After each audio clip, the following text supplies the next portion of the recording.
So weird. I do not know why the audio won't pull over. Hopefully,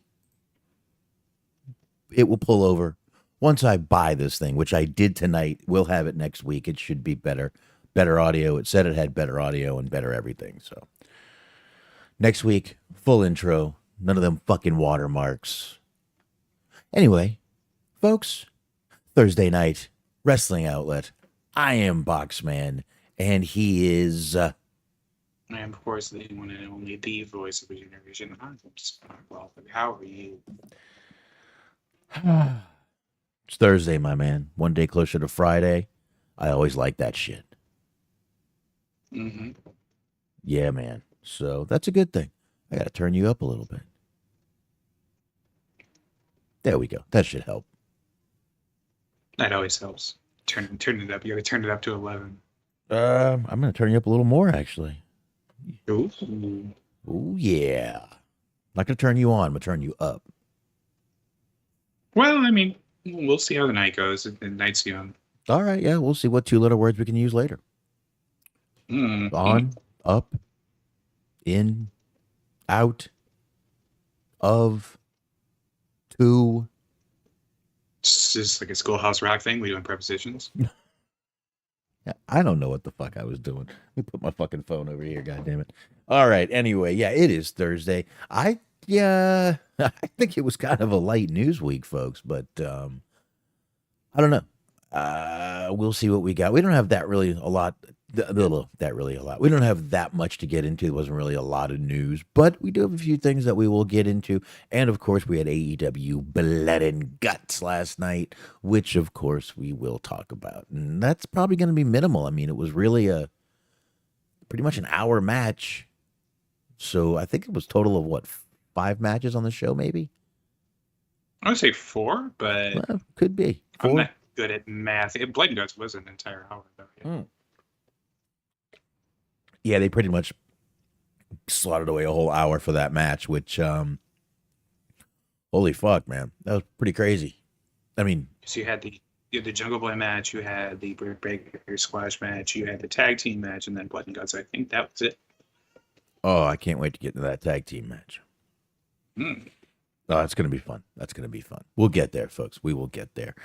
And, of course, like me and Smark just said, always the main event on this show, we will be talking a little Teddy Hart tonight. Oh, yeah. Teddy. Teddy's in trouble again, folks. Teddy's in trouble again. It's like it's like a running theme on the show. I mean, there's a dedicated Twitter handle or account to it. Is Teddy Hart in jail? I believe is the title of the Twitter. And that might need to be updated. I think it does need to be updated according to TMZ. Mm-hmm. According to TMZ. But, hell, I guess we get started. Oh, I just ate dinner. So I'm like still kind of bull. But I'll be all right. I'll be all right. I think I'll be all right. Anyway, all right, folks, let's get started. Someone who I could swear we talked about last week. Let me minimize that down. I could swear we talked about Alicia Fox last week, Smark, didn't we? If not last week, then the week before, yes, we've definitely talked about her release. Yeah, recently we have talked about her, and Sunday, actually, I popped on the old Facebook, and there was a picture of Alicia Fox, who has joined Booker T's Reality of Wrestling. I don't know if she's wrestling. In that outfit, I don't think so. But she's got a mic in her hand. I don't know what she's going to be doing there, but she looks to be in great shape. Indeed. And that's it. This might be the worst picture anyone could have posted of her. But a picture it is. Yes. I looked. This was it.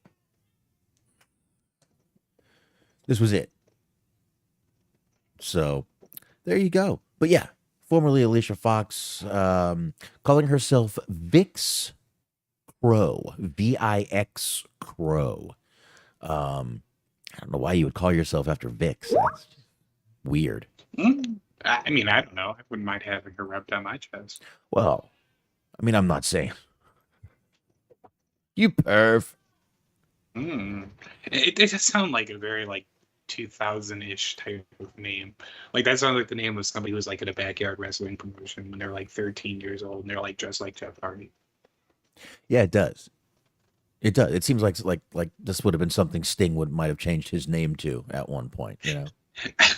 I actually just thought of Sting after I got done saying Jeff Hardy. I was like, man, Jeff Hardy and Sting. Like he's wearing like the mesh stuff. He's got like dyed hair, but he's also got on like the trench coat and the bat. He's like Yeah, birding around with Sting. yeah. I think it would have been perfect. I think that would have been a good little mix there. Nice, very nice, very nice. So yeah, I like I said, I don't know if she's announcing. I don't know if she's wrestling, but good for her. This promotion gets a little bit of buzz every now and then of Booker T's.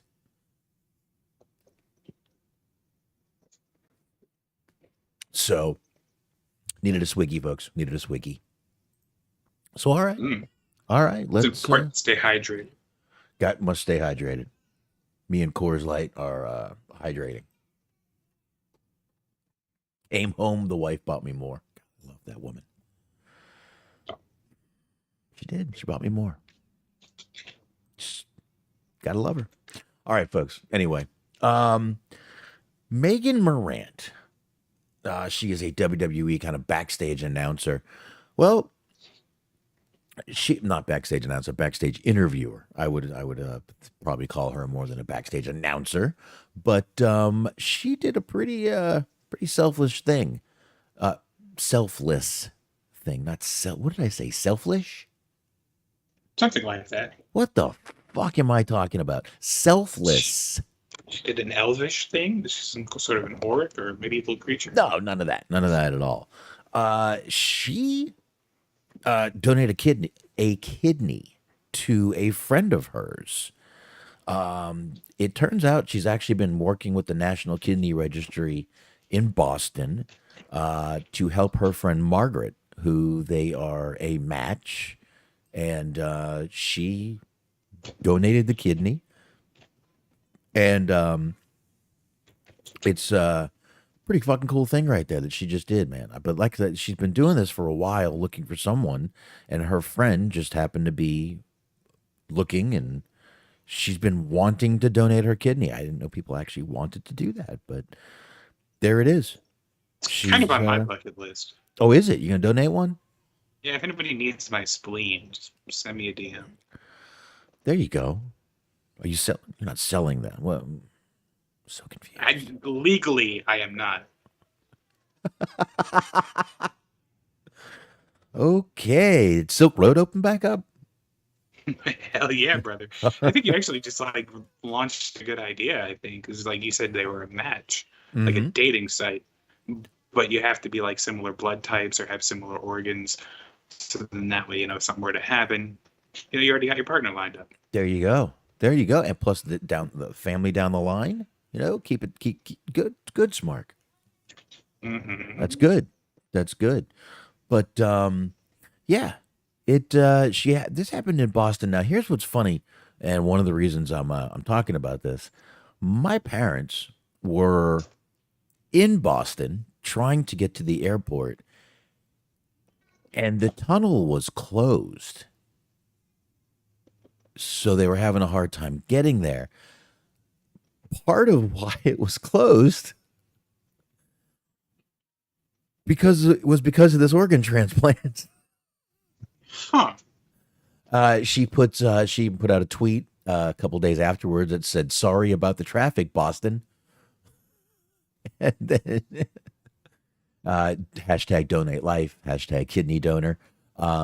So I don't know if they were trying to get her out of there or get her in, but my parents were trying to get to the airport. This was going on, and they were almost late for their plane because of, I guess I didn't realize it, but because of this.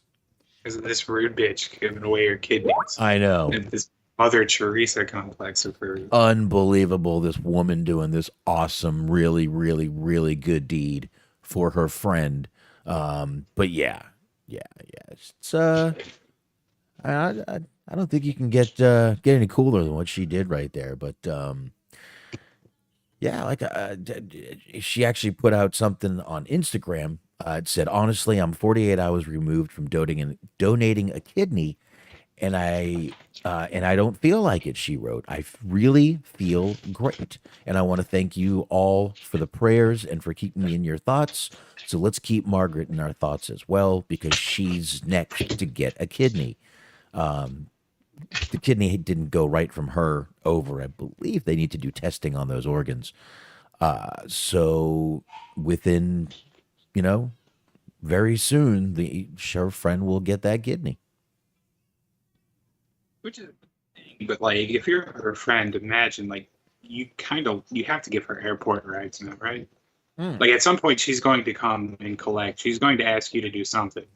Like you're going to have to be locked in on Oh no, this is like help me move. it. Mm. This has helped me move. I think, you know, Hmm. yeah. This is your yeah. You're loading the truck.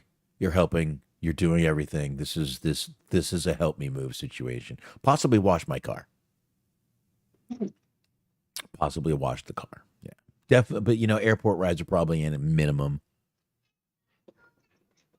even with Well, that Uber. becomes the question: is like, is it if you give her more than one airport ride, does that sort of make up for that? I'm not sure what the limit would be on this, but I mean, she gave you an organ. Mm-hmm. This isn't a car. She didn't give you a motorcycle. She gave you life.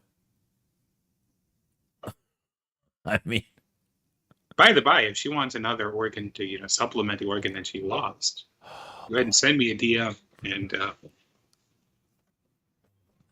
me put that picture back up for you there, Smark. Is that what you wanted? Is that what you were asking for? sure. You got newly retired Megan Rapapone behind her over there. Only the best. I think this is Amanda Nunez right here over on beside Rapapone on the left. I think that's who that is. Sure is. And that is Nunez. Okay, I thought so. Mm-hmm. And the other ones I don't know. Fuck. I think the one with the glasses is a tennis lady. Oh, Billie okay. Jean King, Billie maybe. Jean King. Okay, okay. Battle of the Maybe I don't Sexes. know that for sure though. Might be. I think you might be right. Battle was the Battle of the Sexes thing. Okay, that makes sense. But yeah, there you go. Like I said, man, a pretty fucking cool thing for anybody to do. But I mean, the fact that she'd been working with them for a long time and has been wanting to do something like this is pretty fucking cool, man. The fact that she matched, the fact that it all worked out for the best. I mean, perfect situation. It's a friend already, and I mean, it's I don't know. This is one of those really like super feel good stories.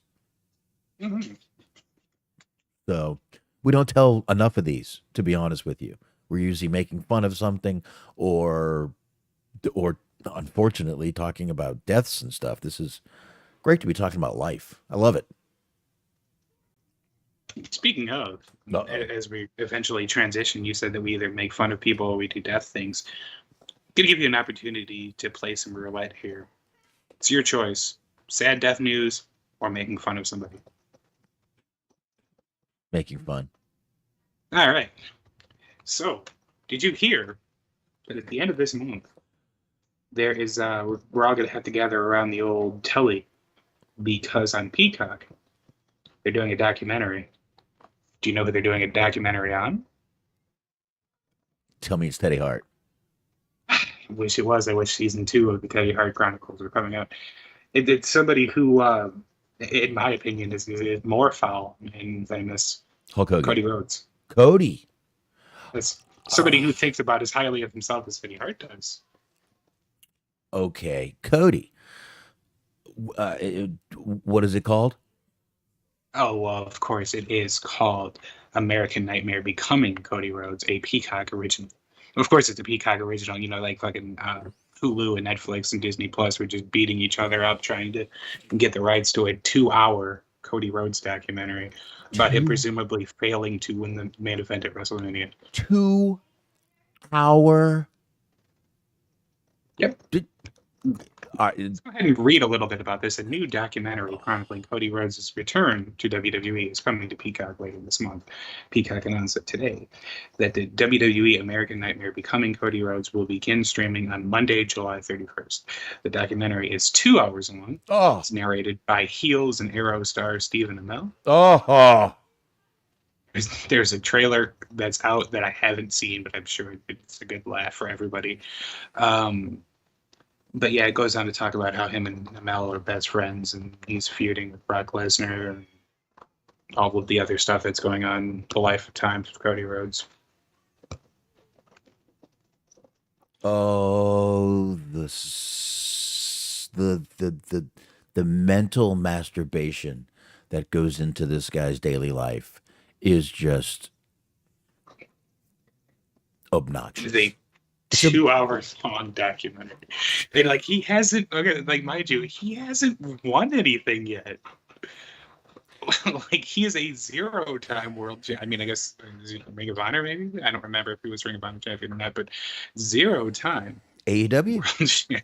AEW? Wasn't an AEW world champion either. He won the TNT belt for a minute, but No, I thought he was for a bit, and then he couldn't do it again. no. Jericho, and then no, It was you're right. Jericho, and then I want to say Page, and then Punk, or Moxley was in there too. It was never Cody though. Moxley was in there too. Oh, Omega never. No. I think it was Jericho, Moxley, Omega, and then Page. Omega did have it. I thought I was crazy there for a second. Mm-hmm. Just for a second, though. But no, Cody was feuding with MJF, and if MJF beat him, he would never challenge for the title. And then he beat him, and then he never challenged for the title, and then he left, so he would get a title elsewhere, and then that didn't happen.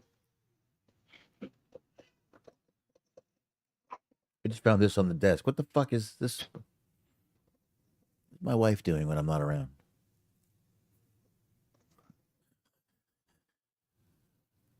I have no idea. I feel like the only way that I would watch a 2-hour-long Cody Rhodes documentary is if it was narrated by Christopher Kane instead of Stephen Amell. Oh, I thought you were going to say Christopher Walken. That would work too. Well, it's 2 hours long, so like just split up the Chris's. You get Kane for an hour, you get Walken for an hour. So next thing you know, Cody is walking down the road. He's sucking his own dick. Look at this guy with this fucking tattoo. According to Christopher Kane, he's sucking the cock. The cock. I said the cock. I actually watched Dead Zone with him last night. 1983, Christopher Walken, but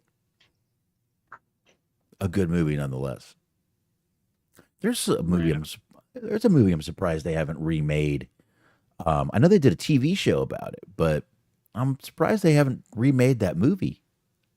That'd be a great one, a great Stephen King one to remake.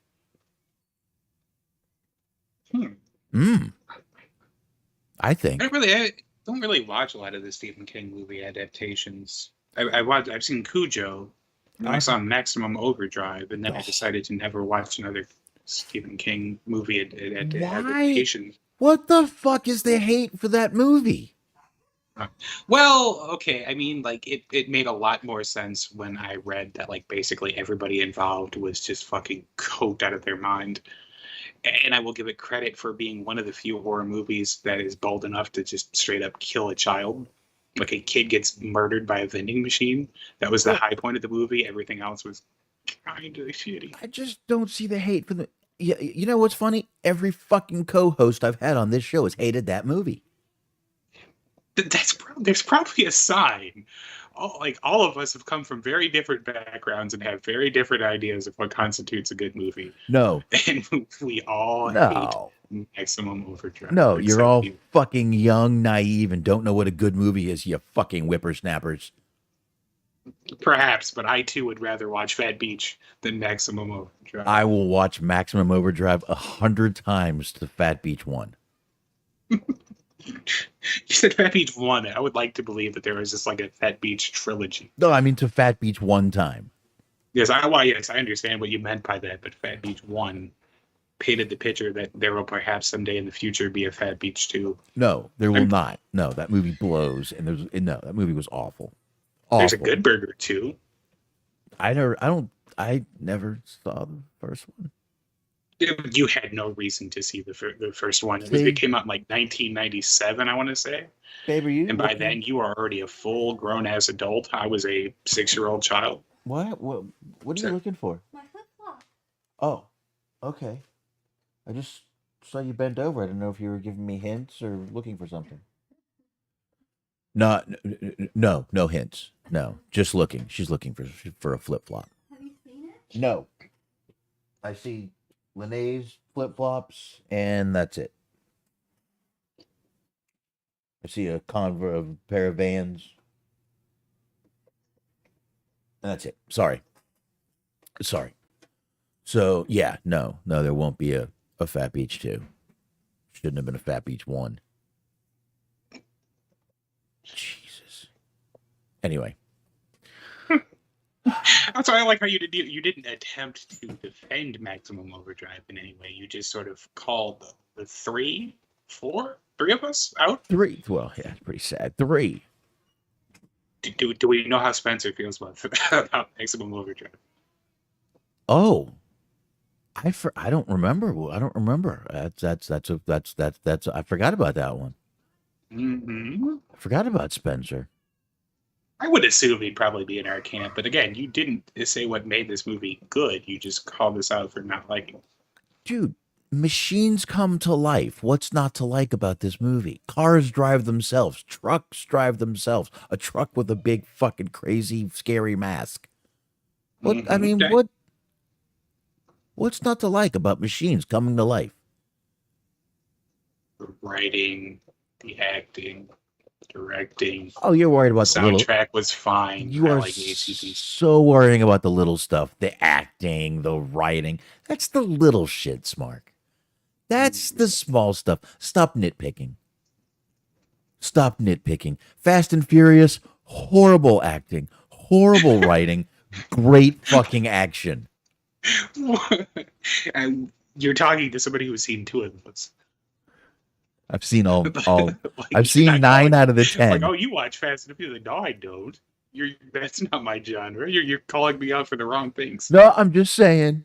See what I mean? Made bazillions off that fucking movie. Transformers, bad acting, bad fucking writing, bazillions. Maximum Overdrive, it's like one of those fucking cult classics, man. It's like the Rocky Horror of horror films. It's a cult classic. Go ahead and press this red button right here. How dare you? It's one thing to be like, you watch stupid shit too, Sport. It's another thing to be like, it was like Rocky Horror. It was not at all like Rocky Horror. How dare you? I'm just saying it's got that cult kind of following. It's a cult classic, goddammit. All those old 80s horror movies are. Silver Bullet, that, Dead Zone. Even Dead Zone's considered one of those cult classics. Christine. What's up, Norab? That's about the car, yeah? Yeah, the car that turns. Another one where the car comes to life. What's up, Norab? We haven't really got into too much, man. Don't worry about it. I'm going to deep dive about Maximum Overdrive. I thought we could make fun of Cody for like 20 minutes, but this has somehow become about Maximum Overdrive. I'm not even sure how we've gotten here. You had a shit on Maximum Overdrive. Oh, because you were talking about Christopher Walken, and then you said it's one of the movies that was Stephen King adaptation. And then I made fun of Maximum Overdrive, and now you're upset. I'm not upset. I just don't understand the hate for the movie. You're just disappointed? I understand. Fucking young, naive whippersnapper. Wait till you become my age. You're going to love that goddamn movie by that time. You were like, goddamn, I wish they'd remake Maximum Overdrive. Oh, they will. Boxman was right, as usual. I would bet you within 5 years that they're going to fucking remake Maximum Overdrive. They better put Emilio in it still. They better. I don't know.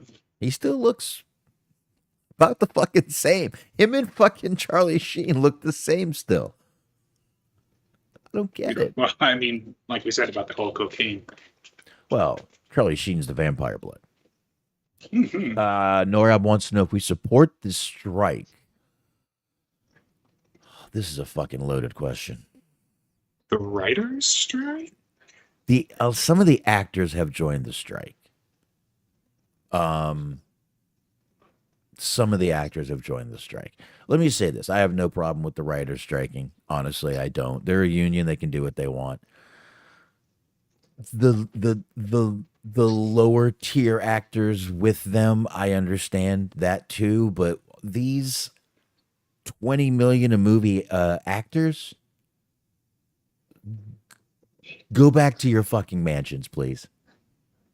Please go back to your mansions. Yes, I do support what they're doing. I always support anyone, like I said, it's their right to go out there and strike. It's literally, First Amendment. Or, yeah, what's up in there? Something like that. Um, but yeah, it's definitely, I have no problem with it. I just think that some of these, like I said, 20 million a movie and they're out there. You know what? You want to fucking, why don't you start a little side fund with all your 20 million a movie friends? And you guys chip in every movie for them. Why don't you cut your fucking salary down to fucking, maybe, I don't know, 5 million and let them take a little bit of a piece of that. That's not what they're going to do. That's not what they're doing. They'd rather sit out there with their little signs and their nice outfits and their tits showing and fucking try to get some attention stirred up. Anywho, Smark, what do you feel? I did. It's much of a letdown compared to your take on this. 'Cause I would say, honestly, kind of sort of don't give a shit. But if you can make more money from fucking rich billionaires, why not? You know, Because I don't watch like current TV shows or current movies. Like I have a backlog of fucking movies and TV shows that I need to still haven't seen that I need to get into anyway. So like not being able to see like the next episode of like fucking Grey's Anatomy or This Is Us or whatever the fuck is on TV these days, I don't much care about. But hey, if you can get money, yeah. I mean, look, again. Fran Drescher. Wow. I don't know what that's in relation to, but I just saw that. I don't know, but I mean, look, it definitely, like I said, I have no problem with the striking thing. That's great. But like I said, these fucking high dollar actors, why don't they fucking lower their salary?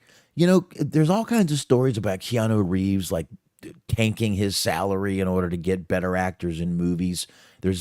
Or he'll buy gifts for the fucking crew at the end of it. My God, people, be more Keanu. We need more Keanu's in acting. And there are more nice guys like him out there in acting. There are more stories of people that have, cut their salaries in order to get this actor or that actor, in their movies. But I don't know.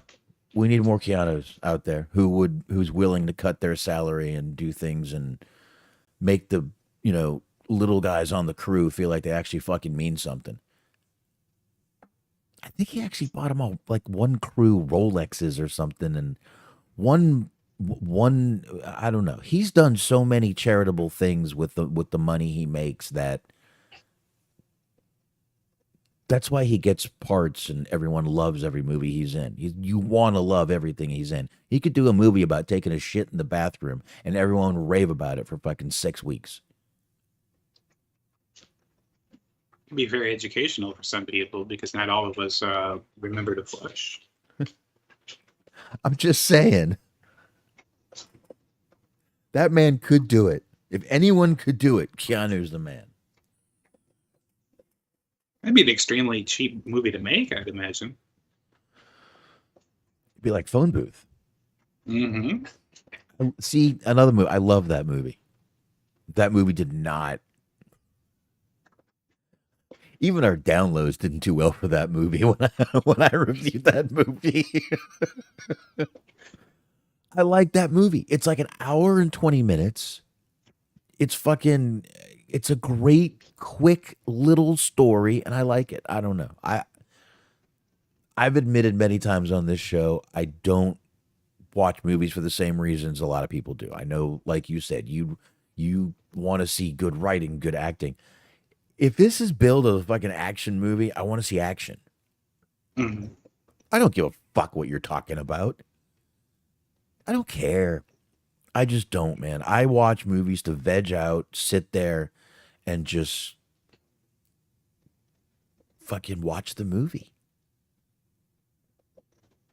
I can handle bad movies. I mean, there's really only one movie that I've ever just shut off and went, "What the fuck did I just waste my life watching?" And it's called The Happening with Mark Wahlberg. Hmm. Yeah, people just start committing suicide out of nowhere. It's the dumbest fucking movie. Fucking hated it. Hey, would you come down from that ledge there, friend? Hey, come on, buddy. Come on, buddy. Don't jump, buddy. Just Oh, another, just another movie where Mark Wahlberg is out of breath half the fucking movie.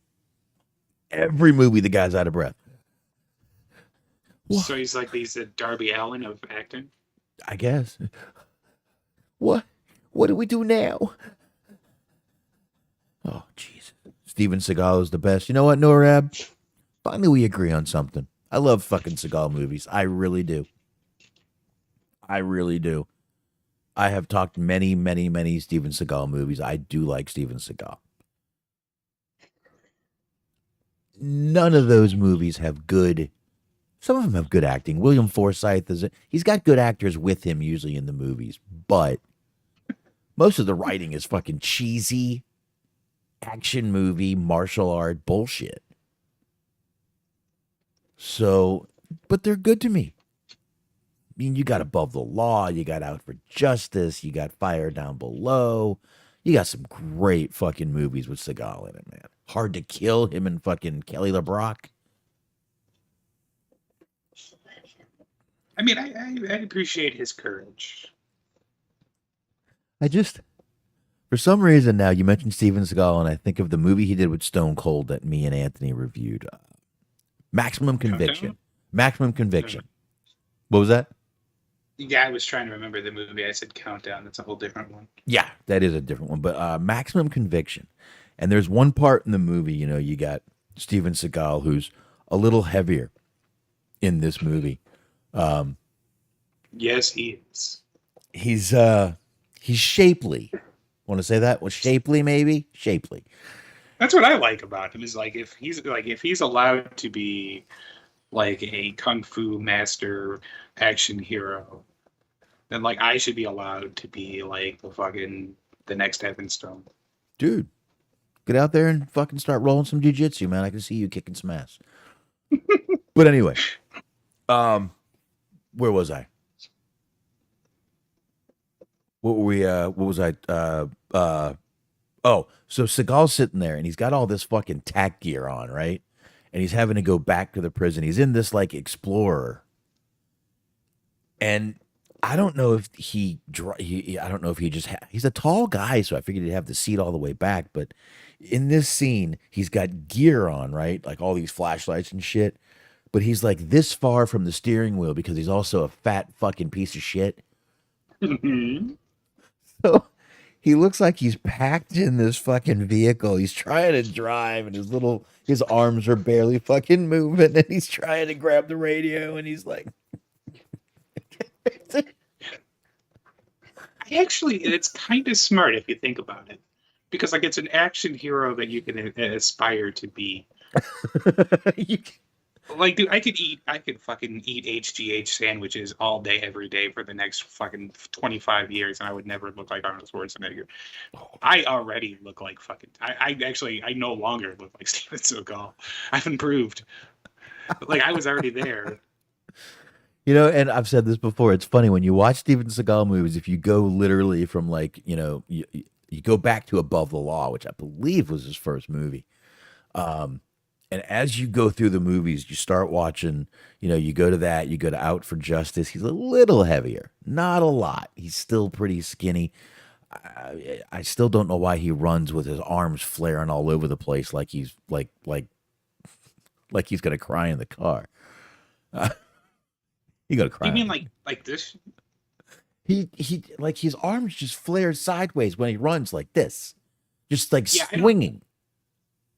it's kind of a big person run or a big person fast I forward. don't know, man. I might need to get a quick video of a Steven Seagal run. Let me see. I'll tell y'all what. If I can find a video of Steven Seagal running, I will fucking play it. Give me a minute here. Steven Seagal running. Oh, perfect. Running funny. Oh wait, we got 19 seconds here. Oh, okay. This is from the one he did with Keith David. Yep, that'll work. 19 seconds. Give me a second here. I'm gonna rip this video real quick. I mean, I'm gonna play this video for you guys as soon as. Well, you guys know what the fuck I mean. Give me a second. That's what I mean. But yeah, we can get a quick video. This is from. Oh my God, what was the name of this movie? The Rasta movie. I'll figure it out in a minute. I'll figure it out in just a second. Here we go. I'll have it in just a second. Oh, I'm even going to get it in high definition. That's what I'm going to do. But I don't know why he runs like this, but you just watch the movies and he just like it's just getting heavier and heavier and heavier throughout the movies. All right, here we go. 19 seconds.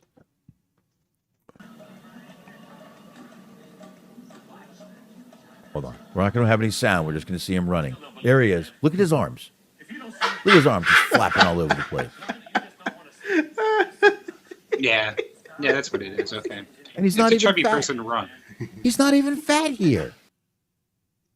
Yeah, but he's got it in him. Not even fat there. That's a great fucking movie, by the way. I can't believe I can't think of the fucking name of that goddamn movie. Jesus Christ. I don't think that's named the movie. I know. I just wish I could think of the name of that goddamn movie right there because it's a really fucking good movie. It's not hard to kill. It's not under siege. Not above the law. Marked for Death. Marked for Death. That's the movie he's in with Keith David. Good movie, actually. But I don't know why he runs like a weirdo. Did I like the movie Tremors? Oh, fuck yeah. All 5 of them, if you did not know. Actually, there might be 6. Hold on here. That I can tell you. Tremors movies in order. There are 1, 2, 3, 4. There's 6 of them. There are 6, and I have seen all 6. Oh, excuse me. There is 7. I have not seen the last one that came out in 2020. But I have seen 6 of the 7. If that, I know, Smark, I can see how impressed you are. But I do like those. I do like them. And it's funny, what's his name? The one guy came back for every fucking one of them. The guy who played Bert.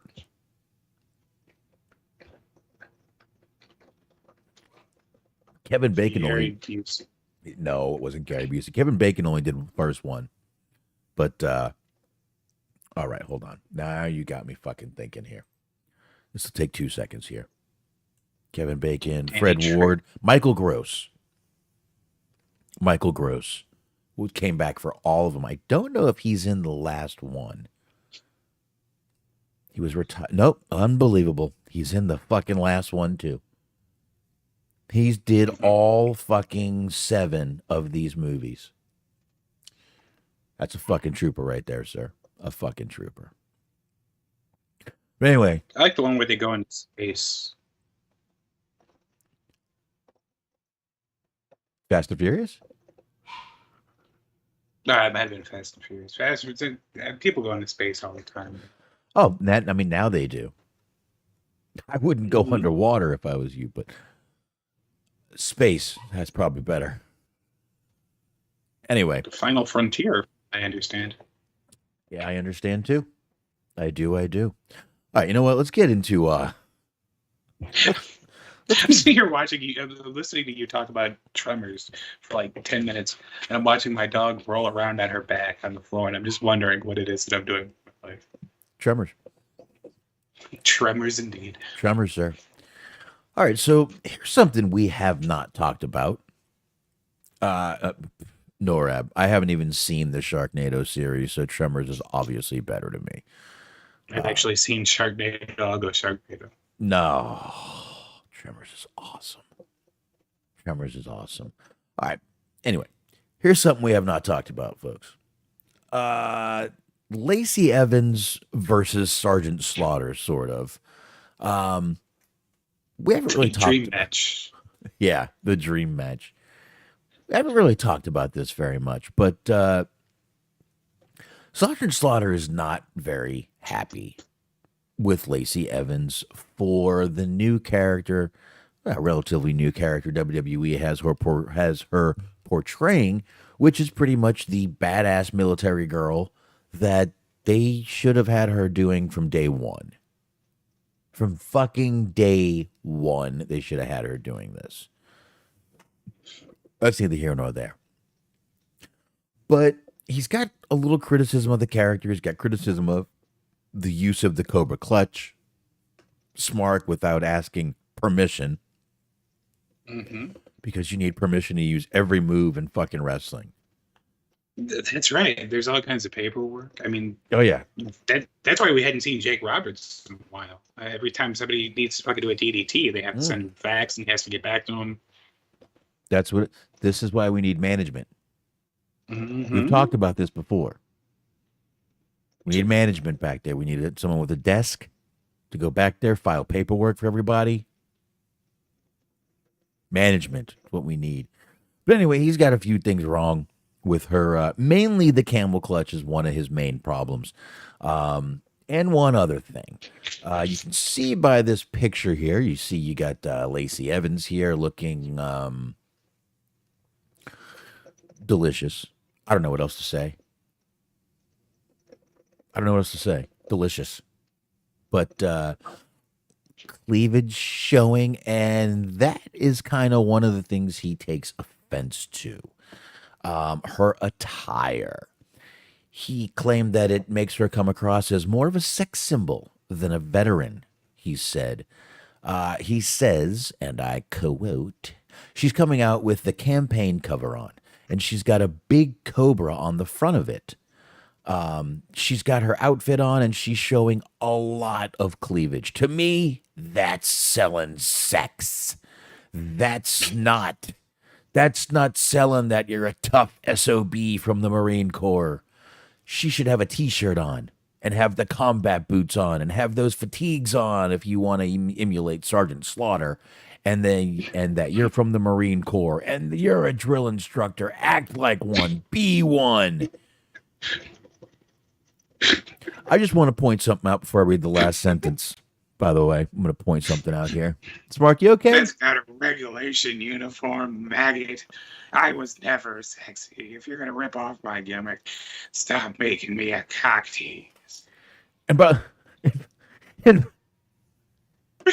It's just so much to unpack with that shit.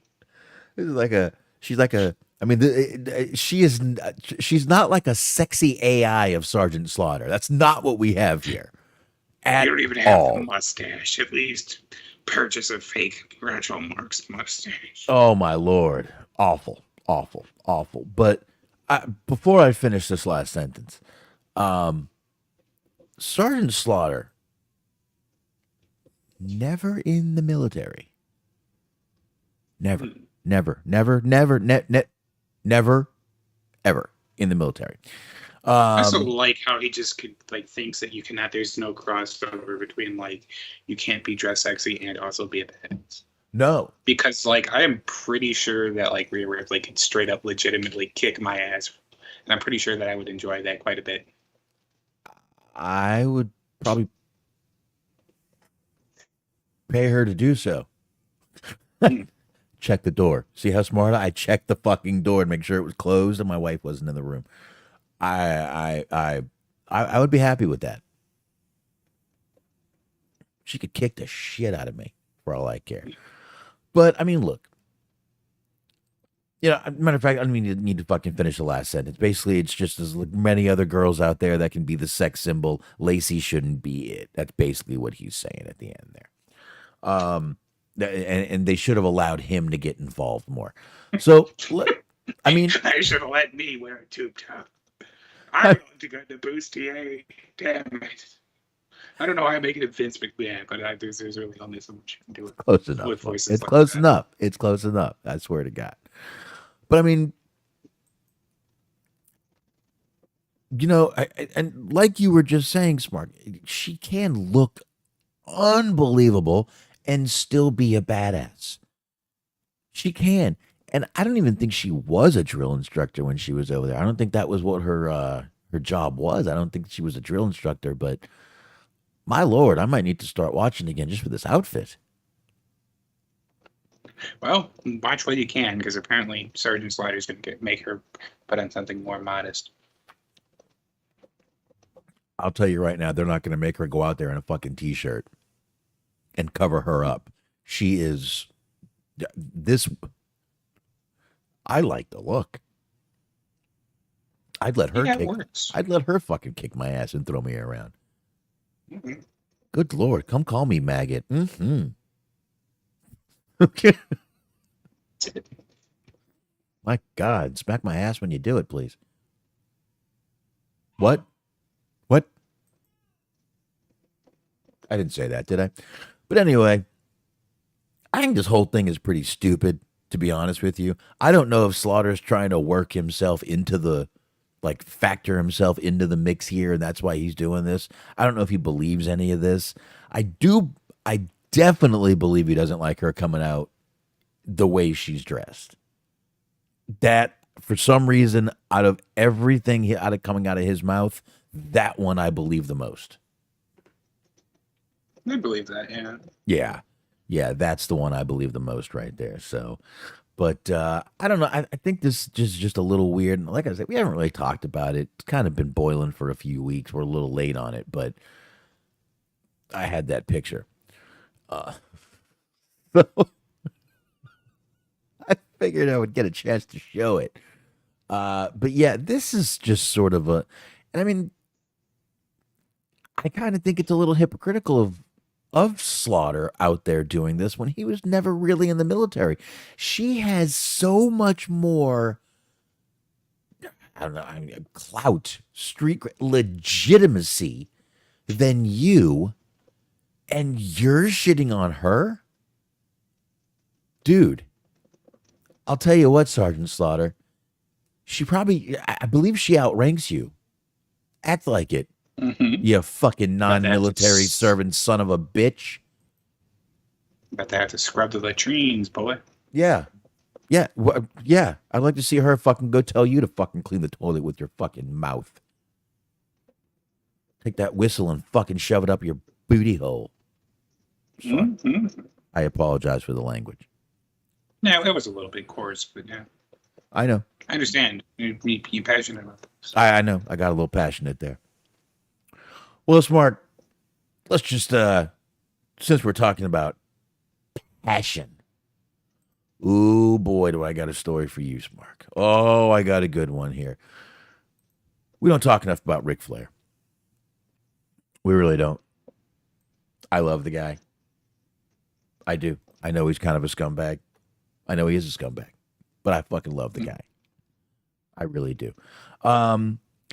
Ric Flair did an interview with Fox Business on his new energy drink coming out and kind of what's going to differentiate his energy drink from all the other energy drinks that are out there.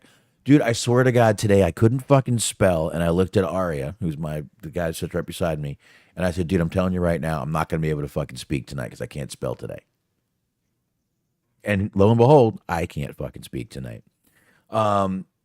Anyway, Fox Business was asking basically what's going to make your drink different than all the other 900 bazillion energy drinks out there. Well, There is something a little different about Ric Flair's energy drink.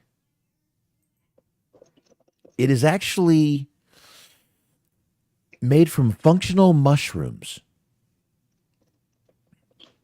Okay. Okay.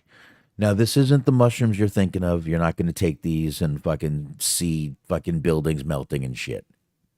Don't get your hopes up. Well, I know that was your hopes, but no, that's not how it's going to fucking work.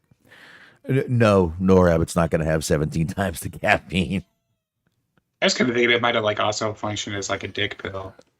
Because that's an untapped market right there. Because we were talking about last week, like Logan Paul's trying to get all like the 14-year-olds to drink Prime. Uh Ric huh. Flair should come out with an energy drink for old people. This might be it. But like you take it, you're like 4 in the morning, you walk around the mall, you're all fucking jacked up, and then by 2 p.m. You're ready to go to Cracker Barrel, and then call it an evening about 6:45. Oh, there you go. Well, let's read a little bit about this, Mark. Now, it's Ric Flair's main line from this little interview was, "It's me in a can, brother." That's how I define it. Ew. That's how I define it. It's me in a can, brother.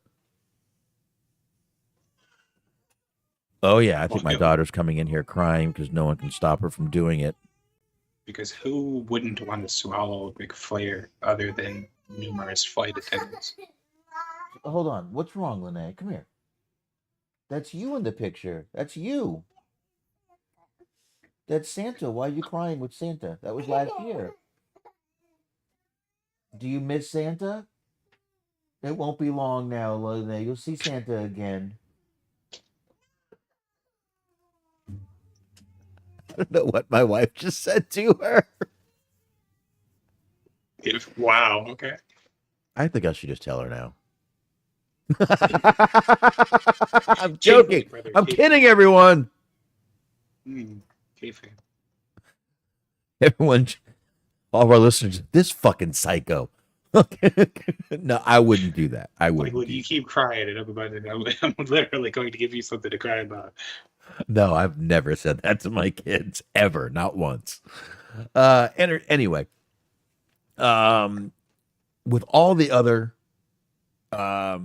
energy drinks out there, like I said, Ric Flair did try to make this a little bit different, and like I said, he's using functional mushrooms. Not no, Ric Flair is not Santa Nora. Um, functional mushrooms, not psychedelic mushrooms. He's not using that stuff. But it is 7 different mushrooms, which you could actually find at Whole Foods, Trader Joe's, places like that. I am probably going to butcher a couple of these names because I really don't like mushrooms, to be honest with you. And I don't know how to say some of these names. So here are some of the mushrooms that are in there: chaga, Chaga. I'm going to call that chaga. Red reishi, matake, Maitake, matake, almost like shiitake, right? Am I right there? Perhaps. Okay, I'm going to go with my matake. Turkey tail, obviously a mushroom. Lion's mane, that one I've heard of. Cordyceps and gotu kola extract. Okay, now we're going to get into a couple of these. Now, cordyceps is known to boost energy. Chaga is a very high antioxidant to the body, can lower blood pressure and regulate the immune system. But he's got these in a couple good flavors. Dragon fruit. I love dragon fruit. I love the dragon fruit Red Bull. Lemon and strawberry banana. And right now, those are the 3 flavors you can get in the Ric Flair energy drink. Woo energy, folks. I won't try this. I'm sorry. I don't like. Maybe. I don't know. Maybe I don't like mushrooms, and I'm gonna think of mushrooms when I eat this. Mushrooms are literally the only food that I can like not even just attempt to eat without just wanting to throw up. I Like, there's plenty of things I don't like, but I could like, if you gave me money, I could like suck it, I could get it down. But well, like, I literally just can't do mushrooms. let's You want to do a little story time with Boxman? Sure. Okay. I loved mushrooms when I was younger. Okay. So me and my buddies during high school would go up to this road in Florida called Midway Road. And this was back before the law changed. And if you were caught picking mushrooms, it was a fucking trespassing charge. Misdemeanor, no big deal. Dump the mushrooms, let's go. We would go up there and we would pick pounds. I mean, black garbage bag full of mushrooms. And after we did that, for some reason, just realizing that we're literally digging our hands in cow shit to get these mushrooms, for some reason now, whenever I mean, my buddy would eat them right out of the fucking field.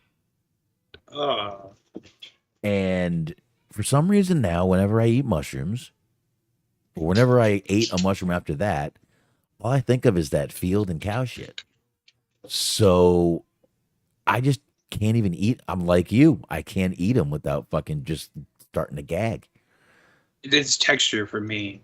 Because I try not to think about it, because I mean, there's a lot of like vegetables and fruits and shit that are come from fertilizer, and I try my best just to not think about that. But it's the texture. It's all rubbery and gross and disgusting. I feel like I'm trying to fucking gnaw on a tennis ball. Yeah, I mean, I just don't.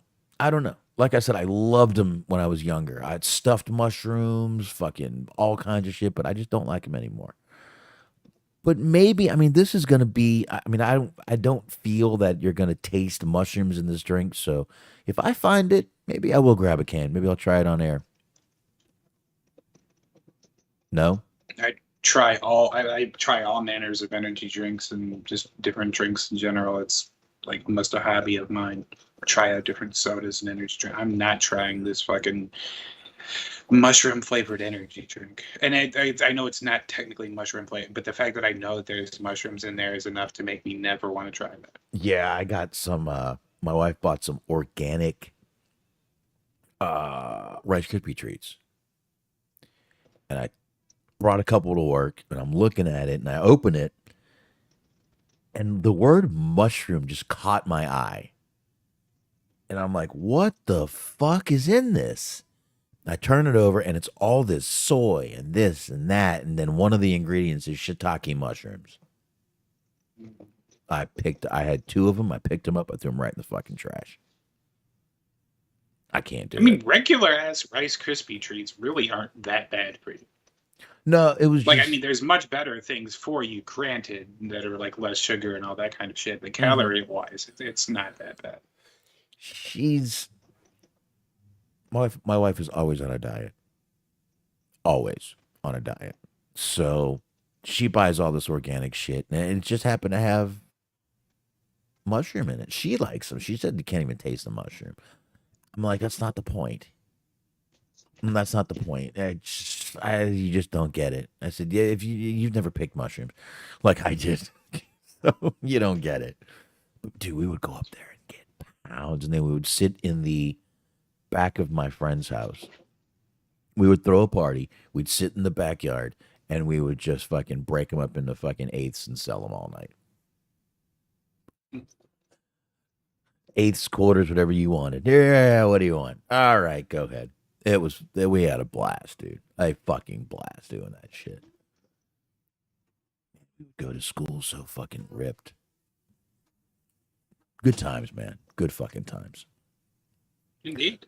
But anyway, not quite sure what's gonna happen with this, but you know what, man? I gotta give it to Flair here, man. He seems like he's real serious about this and his fucking pot stuff that's going on now. I like that he has something to do outside of wrestling. Honestly, I do. But we'll see what happens here, man. I really do like that he's got something outside of wrestling to do because I don't want to see him wrestle anymore. I don't want him and fucking Conrad to have another goddamn money grab that they admit was a money grab that we knew was a money grab before everyone else was saying it was a money grab. Look, if anybody bought that pay per view expecting different, then they deserve to be fleeced out of their fucking money. I don't know, man. I mean, we literally said it was this seems like a money grab, and then literally Ric Flair says after it's all over, this was a money grab. Like, you know, we don't. I don't pride myself on being right on shit or anything like that, but this fucking reeked of money grab. Anyway, I mean, you would expect less from Conrad, really. yeah, no shit, fucking con rad. Anyway, something we did talk about last week, Mark, was the all the new guidelines that came out for AEW. Mhm. We went into a whole list of things, and most of it, both of us agreed. What took you so long to do this? Tony's really trying to downplay this a little bit on why he did this, and I I don't think that's a good word to use. Downplay. I think he's just trying to make it seem like, listen, it's not going to make any really big changes. This isn't going to be some things require approval. That's it. There are certain moves your boss probably should fucking know about before you're doing them. I mean, it's not a bad idea.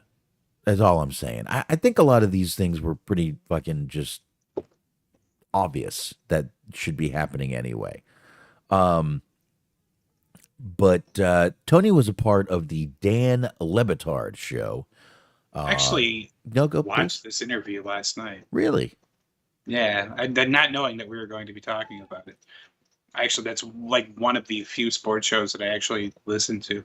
It's pretty funny because they conducted the interview the way I feel like we would, in Mm-hmm. the sense that 20 minutes of the interview was just them asking him about his dad's boat.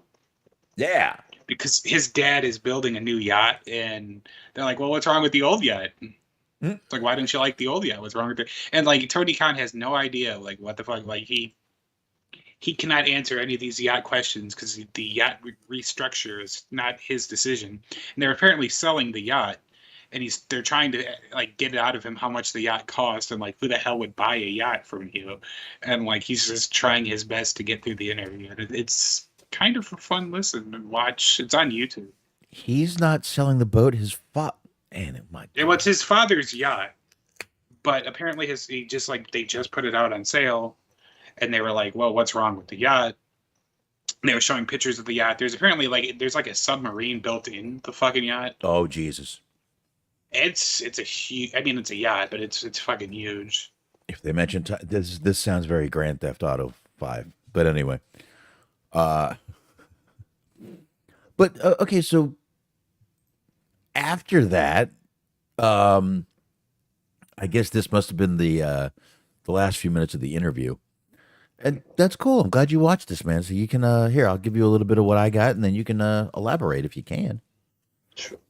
So, like I said, they asked him a lot about what was going on with the new guidelines. Let's call them guidelines for everything, and he was kind of saying that this is for the referees more than anyone else, and I can see that too.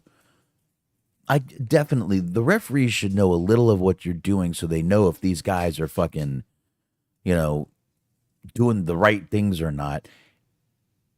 And especially I'm kind of glad they got rid of the no seizures the seizure selling.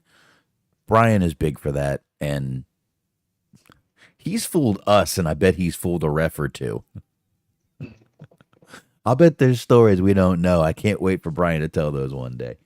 Well, But let us never forget that he has openly admitted to like wanting to fake his own death. He must be an Elvis man. I wish that, like, of all the motherfuckers that, like, all the wrestlers that have podcasts, I wish he did. Because he's literally just sitting out there, just like the middle of the afternoon, and like there was that interview that we read of him where he said that apples were, I quote, tree sperm. Mm-hmm. And I would just like, I wish that we had more access to this man's unfettered thoughts. I don't know, man. I don't think we have that much time to dedicate to Brian Danielson. But anyway, we'll see. That wouldn't be bad. I'm sure one day it'll happen.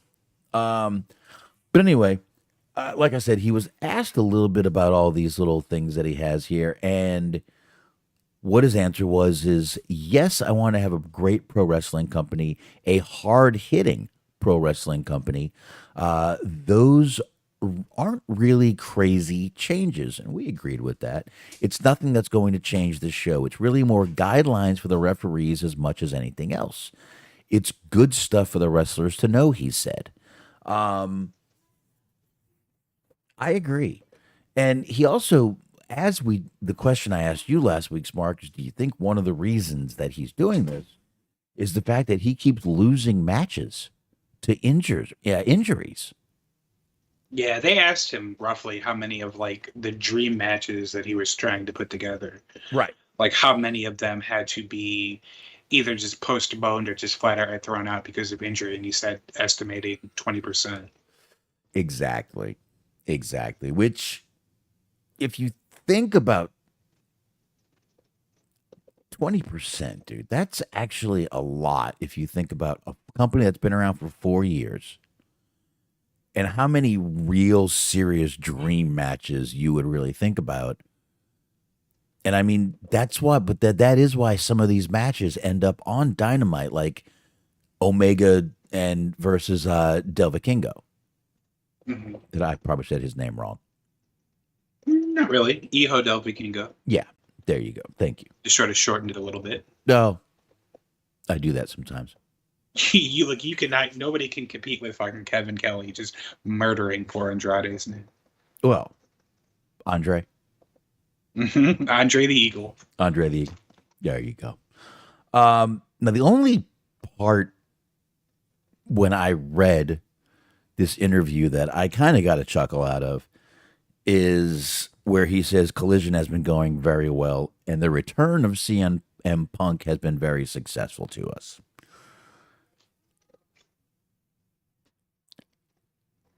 Has it though? Has it really been successful for you? Or have people been more making fun of you because of the ratings? Now, listen, Smart. We've both said we don't really give a flying fuck about the ratings. We think I personally, I'm not, I don't want to speak for you.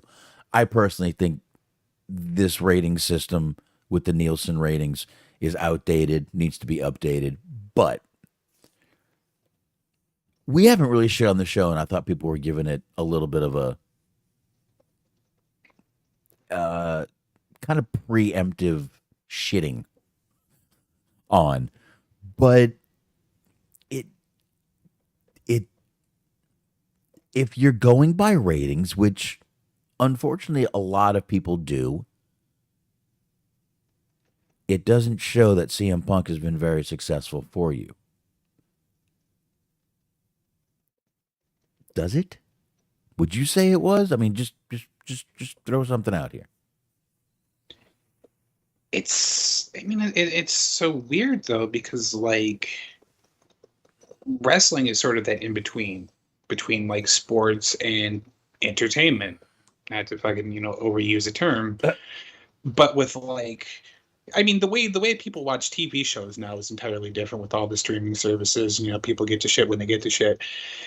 So like conventional TV ratings really aren't a good judge of the success of a TV show, but sporting events are different because they happen live and like there's more of an emphasis to sort of watch them in time so that you don't, the end result isn't spoiled for you or whatever, who won the game. But wrestling is different from that, typical sporting events.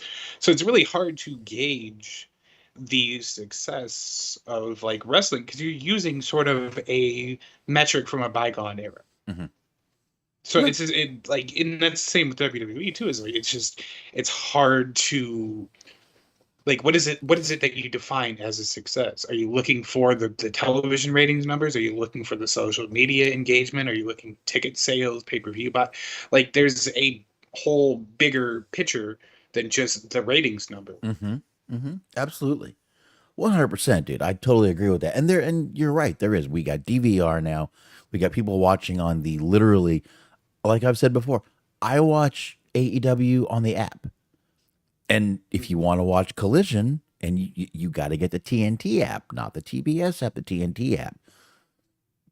I have both. So I can watch Collision on that app, but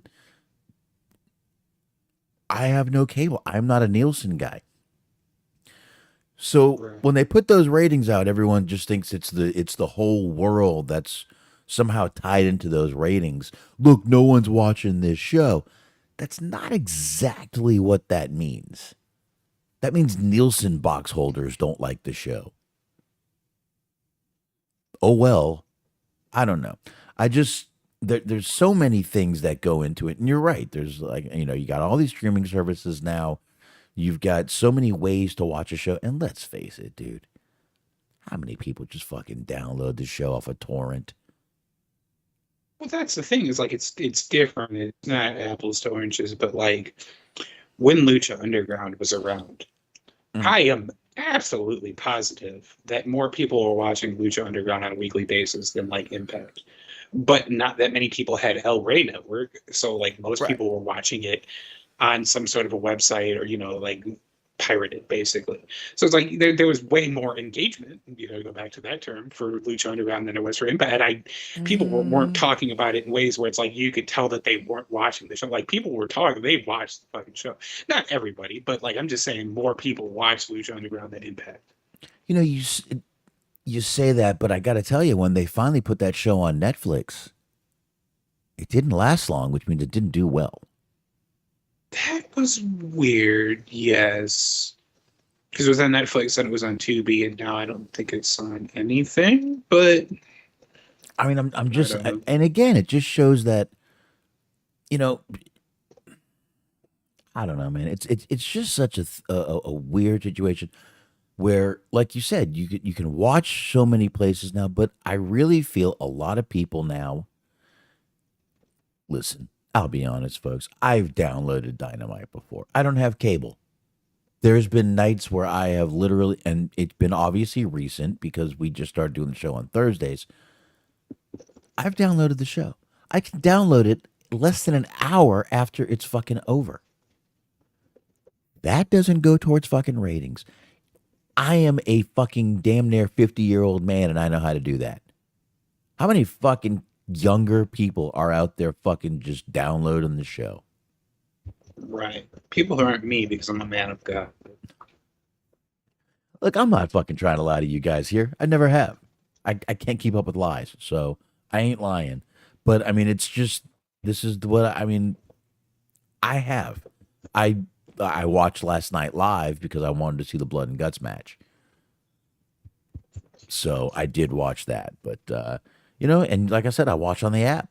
I watch on the TBS app. I'm not part of that Nielsen. Those were the Nielsen ratings, not the fucking world rating.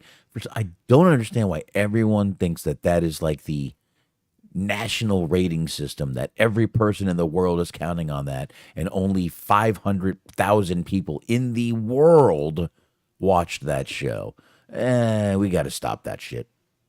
Well, I mean, again, it goes back to a metric from a bygone era because that was the thing that people did during the Attitude Era.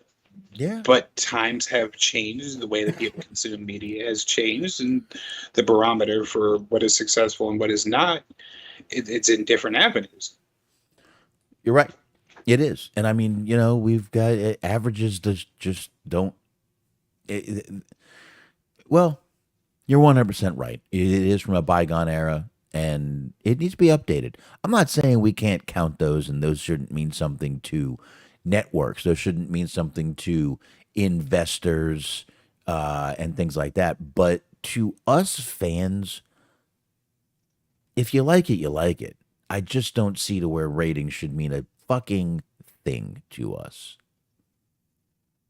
I just don't Plus, see it's it. really, I guess, sort of the only like way that you can like compare the companies, I guess, if you want to like if you or whatever you're determined to be a fan of one company, not the other. It's just sort of fodder for like Twitter arguments. It is. But I mean, when you really break it down, both companies, for what stations they're on, or all companies for what stations they're on, are probably doing well. Really, we're just talking AEW and WWE here. So, and both companies for those stations are probably doing well for those stations. Otherwise, AEW wouldn't be getting more shows from Warner Brothers.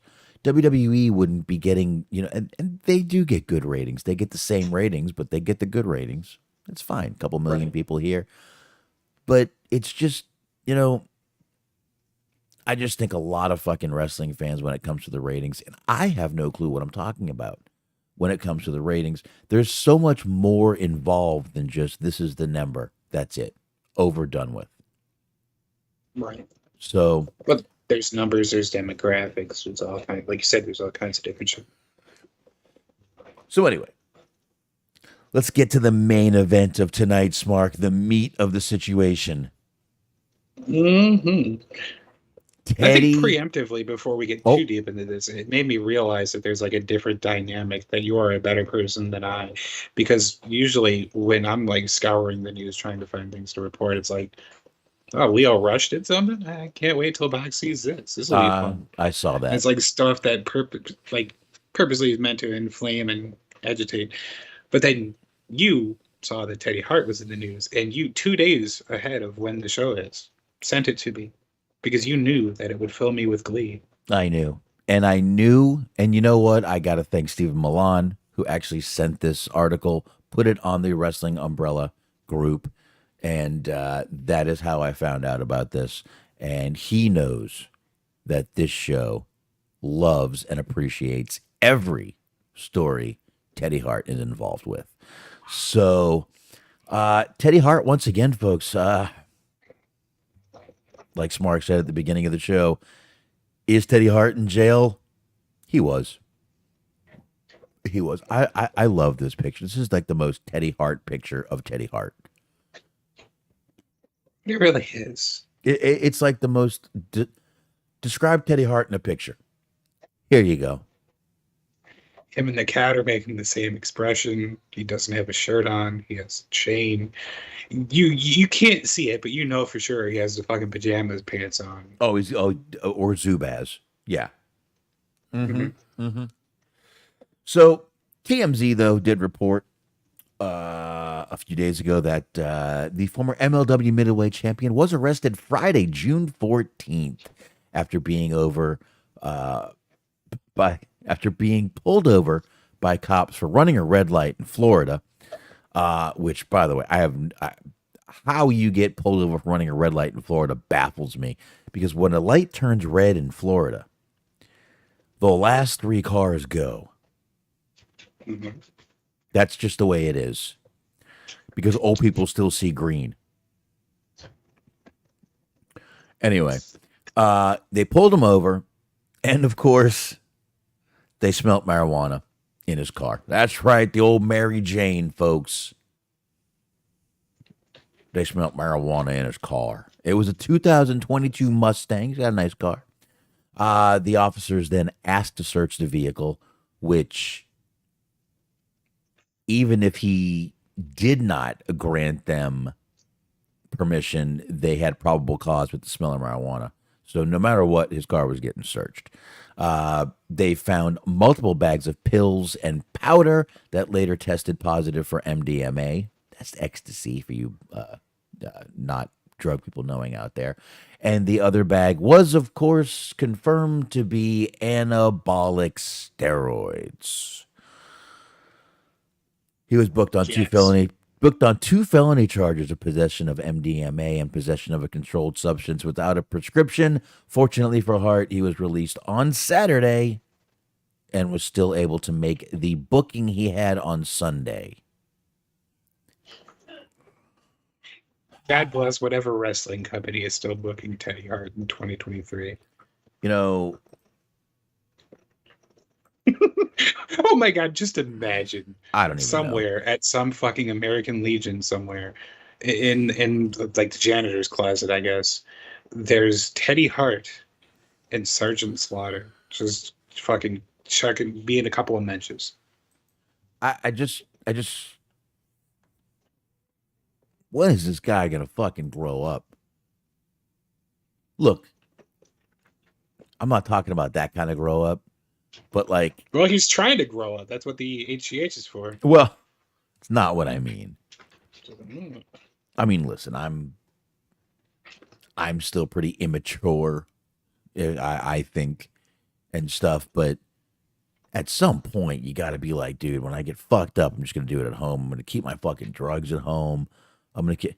I mean, you want to carry. You want to do Teddy, Teddy, Teddy, Teddy. Come here, Teddy.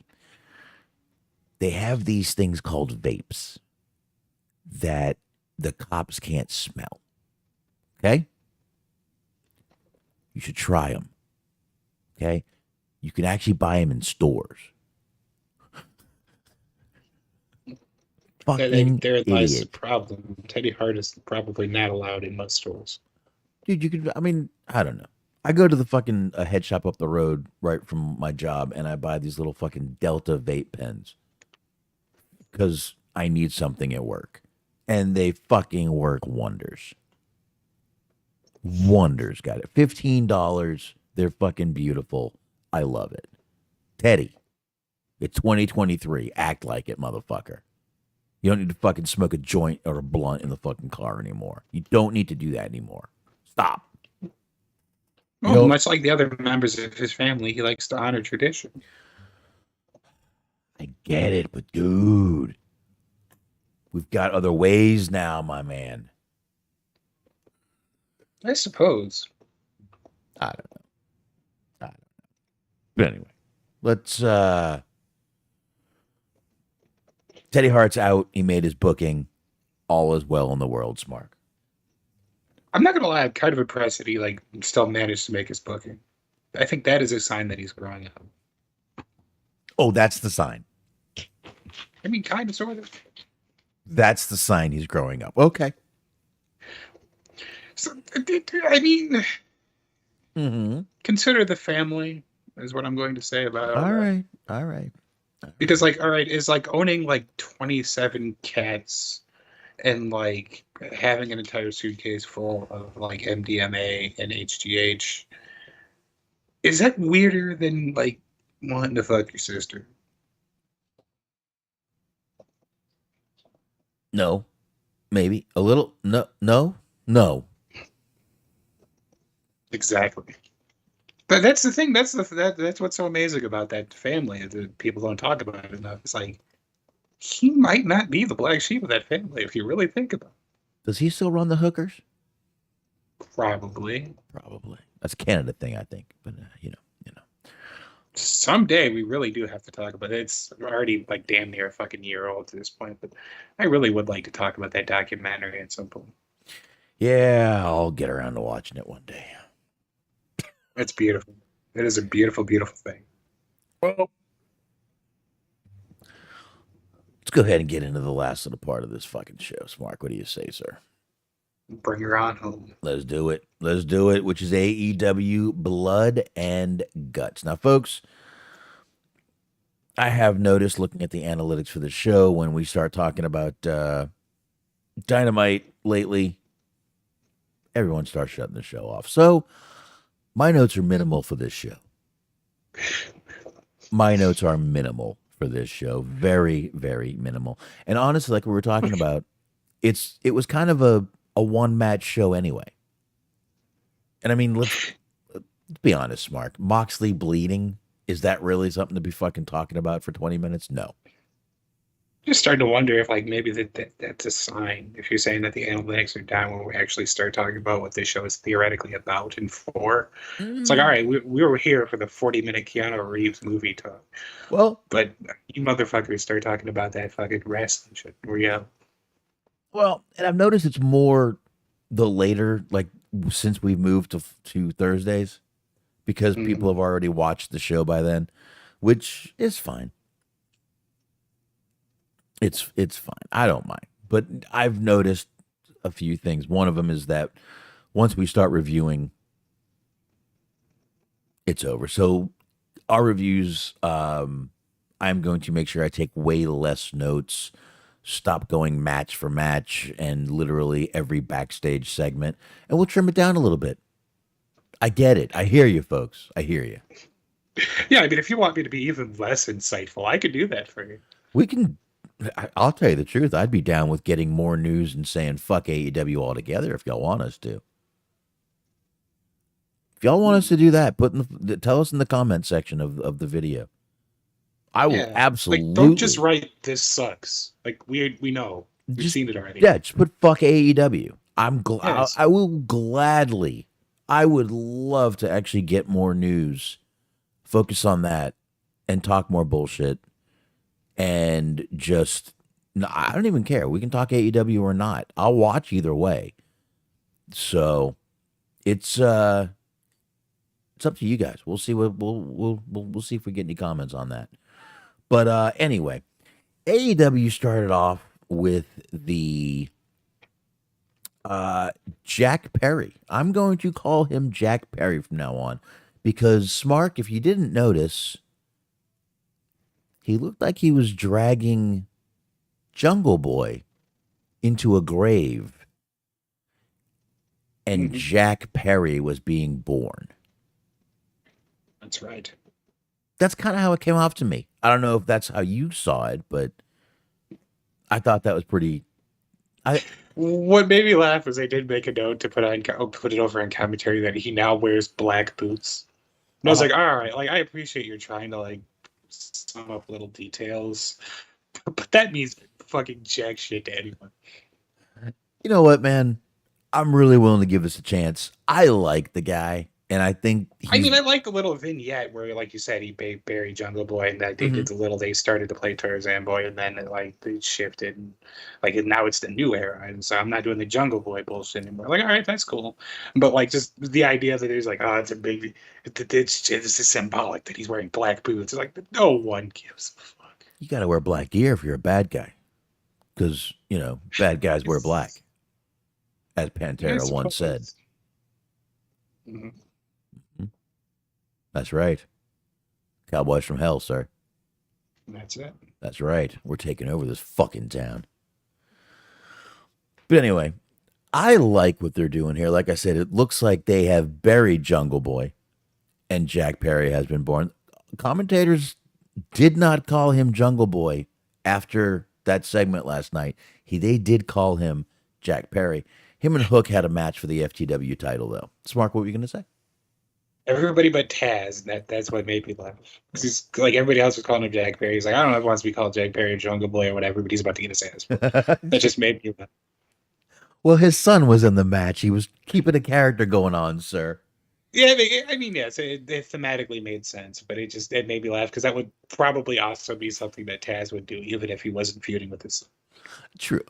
True, but I think AEW made a very right move here, putting the FTW title on Jack Perry. Um, it gives him just something to kind of sink his teeth into, some sort of gold. No matter if it's recognized gold or not, it gives him something to drape over his shoulder. Him and Hook are going to continue, and I got to tell you, man, that pop for Hook fucking loud as shit. I had the fucking headphones on. I damn near had to take them off. And even the show was at the TD Center in Boston. Actually, Jackie Jones from IYH In Your Head Wrestling was there live, and he said that that pop was deafening for Hook live. Deafening it was. So, it's definitely a few that's catching on. People like Hook. They fucking loved. I mean, you could hear it in the match every time he even made a move work. They cheered for him. This is I don't know, man. I'm definitely willing to give this a fucking shot. I think Jungle Boy can pull this off. I'm sorry, Jack Perry can pull this off. I do. I would really love to see him fucking shave, cut the hair, but I got to tell you, I think I still say Christian's working on him with promos. He's, it's just the way I feel. Could be. I think Christian is working with him on his heel work. I really fucking do. I don't know. Call me crazy, but I like this. I'm liking it. I'm definitely willing to give it a chance. And it was a good way to start off this fucking show. Yeah, it was nice. I mean, usually, being blood and guts, you would think that it's just sort of one match, and then they sort of just build sort of a kind of like how they do with the Royal Rumble, where it's like you can just kind of throw anything on there. But I like that they actually put a like big feud that's ongoing on there, and like sort of a high stakes match where it wasn't just filler until you get to blood and guts. It's like, hey, this match actually meant something. No, it was great. And like I said, we have a new FTW champion. Like I said, whether it's recognized or not, it's at least something for Jack Perry to sink his teeth into in this new run. And I'm down for it, man. I'm down to see where he can go. I kind of like when they do this. This is one of those fucking sink or swim moments for Jack Perry. And I think he's got a big chance here to show us what he can do. And I hope he can. I hope he can do it. I think he can. I think we're going to see some stuff out of him that we never thought we'd saw before. We never thought we'd see out of him at all. So we'll see. We'll Mhm. see. We're continuing this Don Callis Jericho storyline, which I didn't really think needed to actually be revisited on this show. I actually thought waiting a week for this one would have been a good idea, and keeping the focus on Guevara and Garcia for this match that was coming up, because they were kind of pushing it from last week. So I thought that would have been a bit a better idea, but they're still going with it. They had it on this week. They're having a meal together. Alex Marvez was like the bitch reporter trying to get a scoop the whole fucking night. Whatever. Um, Yeah, exactly. I don't know. This was kind of a running storyline throughout the episode, but I mean, I kind of agree with you with that because I mean that was the same. I was complaining about that a little bit when Forbidden Door was like so much of like what's been going on lately on television has been like sort of centered on Don Callis, and it just doesn't make sense to well, me because it's like he's not a wrestler, and like okay, yeah, I understand. Like he basically, it seems like it's this AEW's version of like Paul Heyman. Like it seems like a lesser mhm, Paul Heyman. But like absolutely. Paul Heyman never, like everything that Paul Heyman does is always in service of a client or a wrestler. Hmm. It's always like it was about Brock Lesnar for the longest time, and then like everything he's on Paul Heyman's on TV a fuck ton, obviously, but it's always about his wrestler, like, and it's about Roman. Right. It's either Whereas like okay, yeah, the Don Callis thing, it's about Kenny Omega, but it's like Kenny Omega's feuding with Don Callis basically. Like it's just how does that work? You know what I mean? And like the Jericho is it doesn't there's just a lot of focus put on him, and it doesn't funnel into other people. I don't feel like. yeah, and Paul Heyman has the elegance when he cuts his promos. He puts over the talent. He puts over both talents. He puts over Roman. He puts over the challenger, and then he puts over the pay per view itself. Then he puts the match over. He literally puts together a nice. He like puts together a sub sandwich when he's fucking doing a promo, and he completes it well. He is a sandwich artist when it comes to promos. Callis doesn't. He's got the promo ability. He can go out there. He can talk, but I don't feel he goes out there and has the same formula as a Heyman.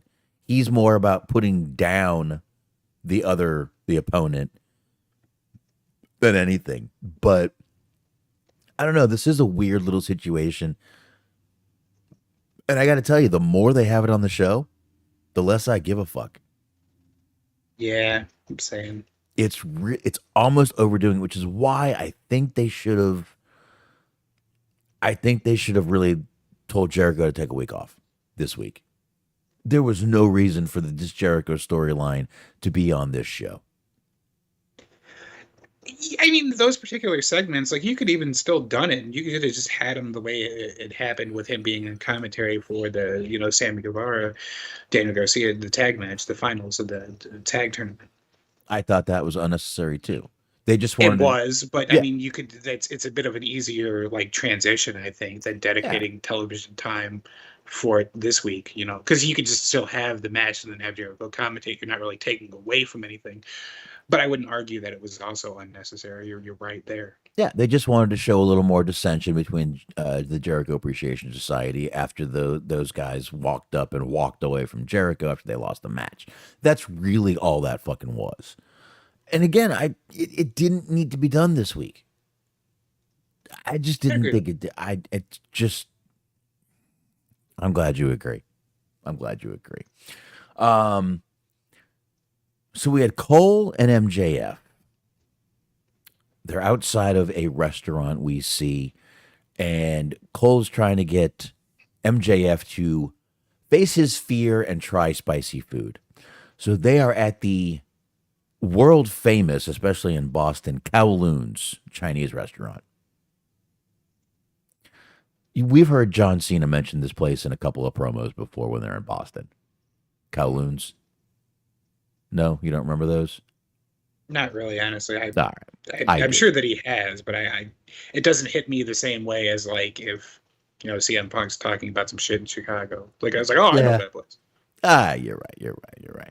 Well, and I got family in Boston. I've been to Kowloon's, but anyway, uh, MJF is basically pulling a Hogan here, where he keeps exaggerating when he slammed. Told you this was coming, and This it is fucking I beautiful. You knew it, and did. here it was. You did. You said this was coming. Like just like fucking Andre, he's gonna keep exaggerating, and he does. Exaggerating the story, exaggerating the story. And then they start getting drunk and he's exaggerating the story. I fucking love this, dude. I'm sorry. I was laughing the whole time.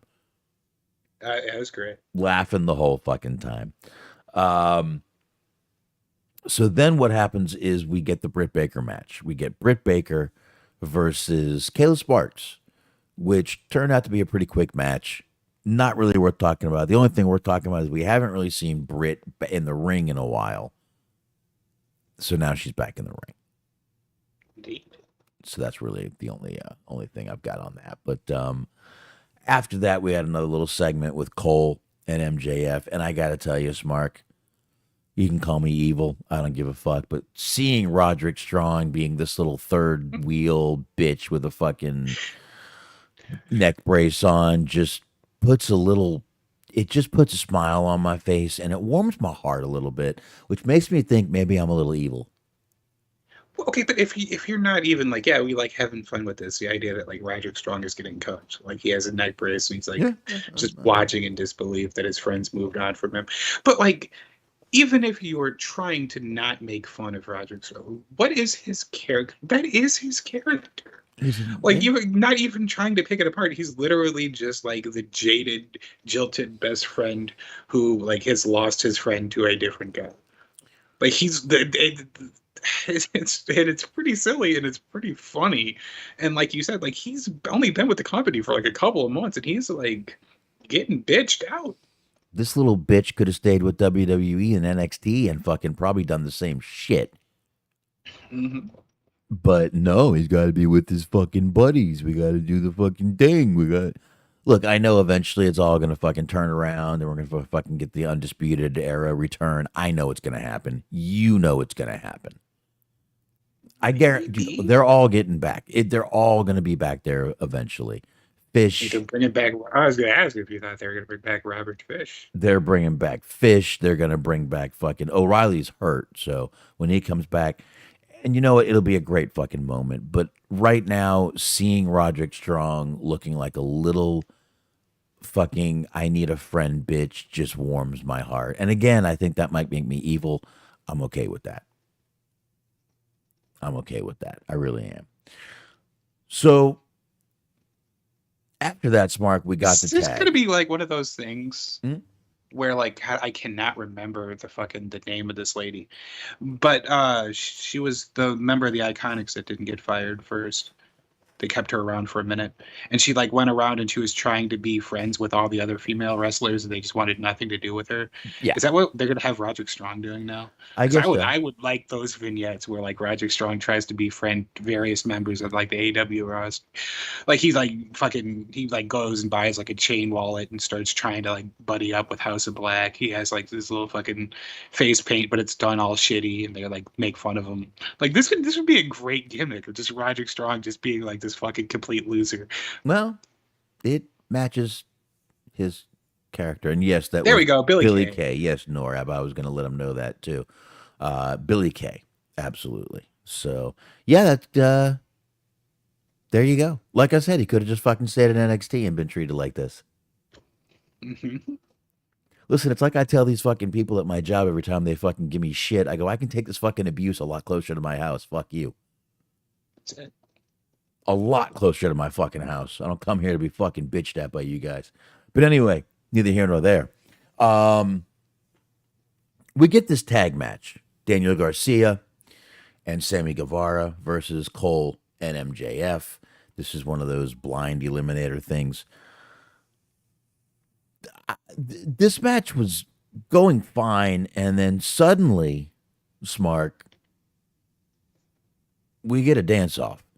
And I'm not talking like a little quick, dance off. This was like stop the match, play the music, dance off. And then White Boy Adam Cole ruined everything. Indeed. Cole was dancing like Pee Wee Herman on crack. There's a lot of hip gyrations going on. Yes. He looked like fucking Beavis. I mean, I'm sure this was played up for comedic effect, but I Oh, feel like he probably doesn't dance that much differently, like in real life. No, probably not. And I could just imagine Britt Baker back there laughing her ass off, which is bad because she didn't have much ass in the first place. But I could just see her back there laughing her ass off at watching this segment. I really could. And I bet she was like ready to go back and watch this segment for that. That's a question. It's like, okay, so would laughing her ass off for her just be sort of like a light chuckle? Mm-hmm. Because there's not someone who's like, ha! Yeah, exactly. That's exactly. Like you'd have to be like really guffawing if you were like a Bailey, but like if you're Britt Baker, you just kind of. Oh God, Bailey couldn't even laugh enough to laugh that ass off. She would have to laugh like fucking Eddie Murphy. She'd have to go. It wouldn't work. It wouldn't work. That ass would. That ass is impervable, sir. You can't do it. Good Lord, that ass. Anyway, we get this match, and this match was pretty good. We finally got to see MJF and Cole hit that double clothesline they've been talking about. They win the match, and we get a little dissension between these two, which was expected. The ref, because MJF has his back turned, the ref hands Cole the triple B to give to MJF, but MJF turns around. He sees Cole holding it, and because he's such a immature child, he can't stand someone holding his belt. That's about it. They do hug it out, but not before we get a little evil look from MJF. Yeah. The devil. That's what I like about this is it's kind of interesting that like basically they've built the last two matches on just like the most simplest of moves. Mm-hmm. Because like the whole match was built like last week, the whole match was built on the body slam. Yeah. Body slamming Big Bill. And like they've for the last like 2 or 3 weeks have built up to a double clothesline. Mm-hmm. Like that it's funny how like it's very simplistic, but it fucking works. It fucking works. It does. It does. Nora, I believe he's talking Bailey, the delightful derriere. Mm-hmm. That's a great fucking name. Indeed. Sky Blue's gonna get that soon if she keeps fucking getting her ass breaking the internet. Now that is a literal dream match. Ooh. What? Sky Blue and who? Bailey. Oof. Dude. You know that picture of the guy from South Park with jizz all over his computer? Mm-hmm. That's I don't think the IWC can handle that shit. You have to reinforce the ring just based on the booty alone. My God. Fucking everyone's gonna be trying to rehydrate after that. Gonna run out of water in this fucking world. So like me and Smark talked about at the beginning of the show, they set aside a whole hour for this match here. Basically, an hour. They went to commercial a few minutes before the hour, and then they came back. They did intros, and then we had everyone coming on down for this blood and guts match, which it does take a while. You got all the guys coming out. It takes 2 minutes, I believe. Or I think they're saying it was five. Like, I don't know if that's actual legitimate 5 minutes or if it's kayfabe 5 minutes, okay, but I think they were saying it's like 5 minutes between guys. okay, I didn't catch that part. But all right, there you go. Now I wasn't about to take like full notes for an hour, but I did get some quick little things of the match. We got a bucket of broken glass from Moxley, which y'all remember the first episode where Omega and Moxley broke that table? That was the glass. Call back. Call back, baby. That was the callback to that match where they broke the glass on that table. Um, so there you go with that. Moxley broke out a bed of nails, which you can see right there in the fourth picture, the middle right there on the right. Some crazy shit on top of the cage with Yuta, and was that Nick Jackson up there? Believe so. I believe so. Pac doing great, but he did walk away from the Blackpool Combat Club, as did Takeshita. Was a pretty fucking brutal match, and Moxley ended up being cuffed. I mean, listen, like I said, we're not going to go move for move in this match. It'd be a fucking bitch to do, but Moxley was bloody as we knew he would be. But Pac was responsible for my two favorite parts of this match. all right. Part A was like he was like he was like hanging from the scaffolding like Mhm. element of it. There's like some like weird sort of scaffolding part of it, and he was swinging on it, and then he like let go and did a double stomp through a table, and that Yeah. was fucking cool.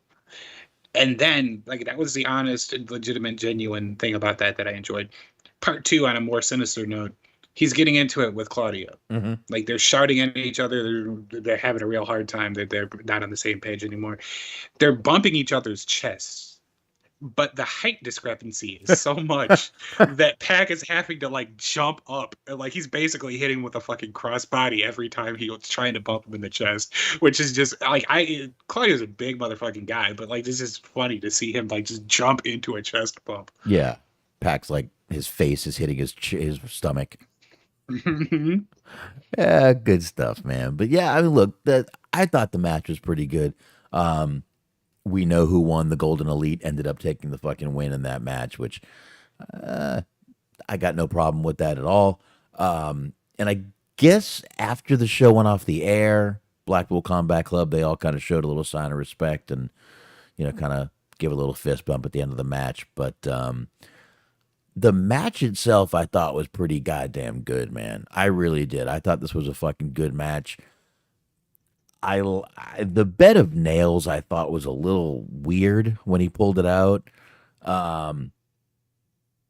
but overall I thought it was a pretty good. I mean, basically it was a pretty good hardcore match in a fucking cage, double ring in a cage. It was a War Games match of what we saw, but I thought it went off really good, and I don't know, man. I just didn't see no fucking issues with it. And yeah, Pac versus Claudio for the ROH title tomorrow night on Rampage. Thank you, Norab. Tomorrow. Oh, no, I'm sorry, not tomorrow. Yeah, it's on Death Before Dishonor. This would be the Ring of Honor pay-per-view. You're right. It is. I apologize, folks. Smark is much smarter than me, which is why his name is Smart Mark, and I am not. July. Well, actually, yeah, it is tomorrow, July 21st. Yeah, tomorrow. I see. I keep forgetting that we're on Thursday now. Yep. I know. It's tough, man. So many times I'm sitting here talking about the show, and I'm like, last night, and or tonight, and it was last night. So it's tough, man. We'll get it. I like doing. I'm so much happier doing the show on Thursdays right now. I am so much happier doing the shows Sure. on this night. So we'll but that's really about it. I mean, I don't know what else you got on Blood and Guts. I mean, Ibushi was great in the fucking match. Didn't do as much as I thought he was gonna do, but good stuff overall and throughout the whole match. And I thought it was a good show. I thought the show actually went quick. 4 matches will do that to you. Yeah, I mean, it's kind of sort of ironic since we just talked about how the Don Callis segment was not necessary, but even so, there still wasn't a lot of filler. Right. Like there was this Don Callis segment didn't belong, but it was only like a minute or so. So it's like, yeah, whatever. Yeah, and I mean, we're nitpicking a little bit with that segment, but I really feel that this Jericho thing really could have fucking waited a week. I think they should have left Jericho off this show, Don Callis off this show. Let that fucking simmer for a week. Let everyone think. Let everyone fucking. Jericho is thinking about it. Why can't we think about it for a week? Playing a few vignettes would have probably been a better idea of just what's going on, Hmm. and then let us fucking make some decisions in our head. Let us come up with some fucking conjecture and bullshit. Yeah, you can do that. They run like last week when they're doing the Daniel Garcia entrance. Just be like, oh, here's what's been happening with them. Or Hager, walking away from him, giving his hat back and shit like that. Replay some of that shit and just leave Jericho off the show. That should have simmered for a fucking week, in my opinion. Again, I think maybe we're nitpicking on that, but that's really all I got, man.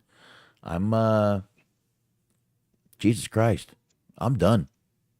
Yep. What do you got? Nothing? No, not really. I've been watching a little bit of the G1 Climax. I watched the night two. It was the first night of Eddie Kingston at G1 Climax, and he won, so that was cool. Ah, our video is ready, sir. Yeah. So next week we'll have a nice clean video for everybody. I I gotta piss. So we can wrap this motherfucking show up right now, and I can go do that, folks. I appreciate everybody coming on in here and listening with us.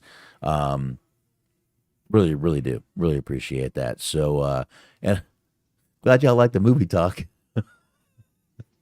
I love movie talk. This every time we talk movies, all I think is, my God, I gotta bring that fucking movie show back, Hollywood Hangout, and I will very, very soon. But thank you everybody for listening. Smart, of course, thanks for coming on and joining me and talking some wrestling. And NORAB the title. My God, I almost think we have to come up with something with Steven Seagal. I guess let's see. Give us a little while. We'll think of something like. Luckily, I had Smart got my back and thought of something last week because I had no idea for a title. But we will think of something. But thank you everyone for fucking listening. I definitely appreciate it. And that's really all I got for tonight. Smart, you got anything? Any final words, my man? Nah, not really. September 4th, totally inappropriate sports spec. All right, not far. Coming up, man. Yep. Coming up. We will definitely let you plug that again next week, my man.